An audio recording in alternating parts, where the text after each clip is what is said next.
It's Thursday, the 16th of September 2021. Welcome to the Fear and Greed Business Headlines, the business news you need in just 5 minutes. I'm Sean Aylmer.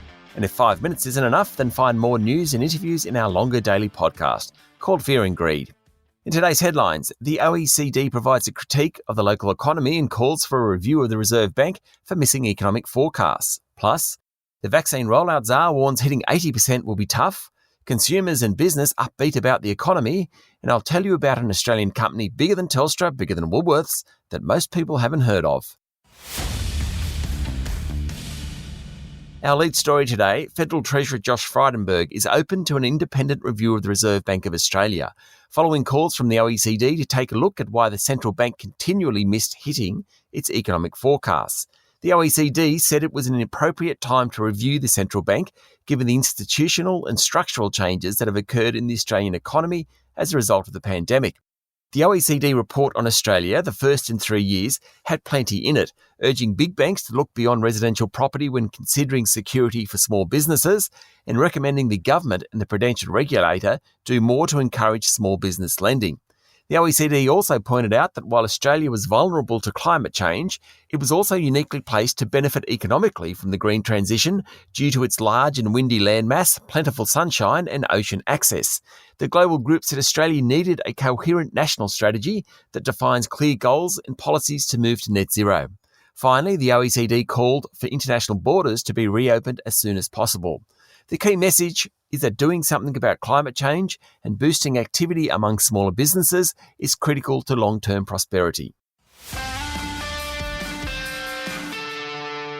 In overseas news, the effectiveness of the Pfizer jab wanes after 6 to 8 months, according to data released overnight. Vaccine efficacy fell about 6% every 2 months after the second jab, based on data from the US and Israel. A booster jab then restores the effectiveness of the inoculation. US President Joe Biden suggested holding a face-to-face summit with Chinese President Xi Jinping during a phone call last week, but it fell on deaf ears, according to a report in the Financial Times. President Xi apparently insisted that Washington take a less strident tone towards Beijing. And Apple yesterday launched 4 new iPhone 13 models, a new iPad, a new iPad mini, and a new Apple Watch. Prices for the iPhone 13 models are the same as the iPhone 12 models. That's the good news. According to the global tech giant, the new smartphones have faster processors and better graphics capability, an improved camera system, longer battery life, and faster image processing. I'll have to take their word for it. Locally, 80% of New South Welshmen have received at least one vaccine jab, and Victoria is expected to hit its 70% single-dose target today. But the general in charge of the national rollout, JJ Fruin, warned that achieving an 80% fully vaccinated rate nationally might not happen this year.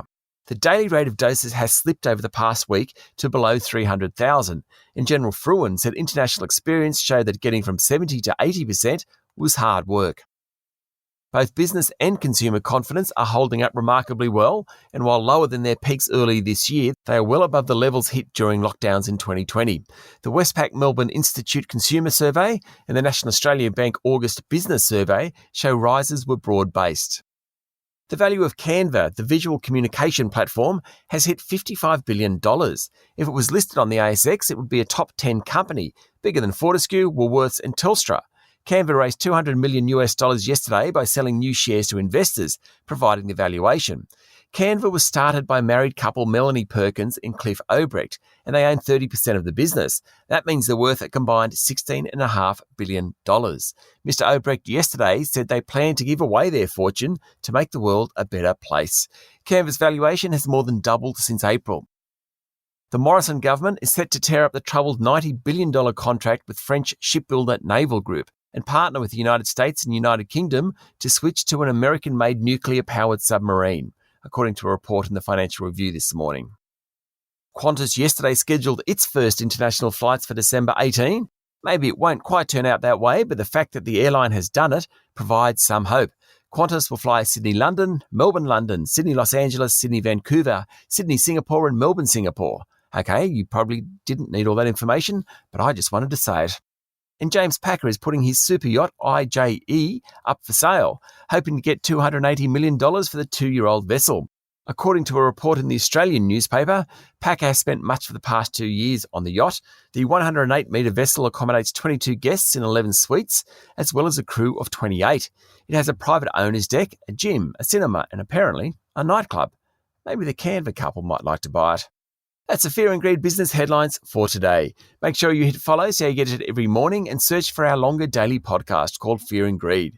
There you'll also find our daily interview.